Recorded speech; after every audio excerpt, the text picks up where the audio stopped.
والله ما شاء الله ما شاء الله ركا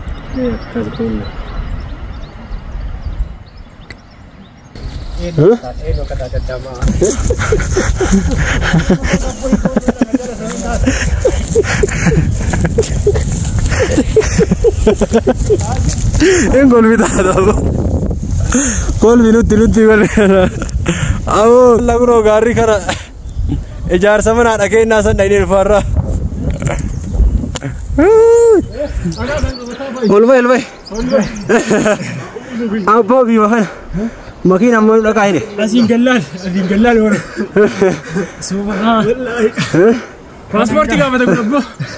passport ka mata ko يلا بيكنا تودكن لا استاذ جمرة لا اله الا الله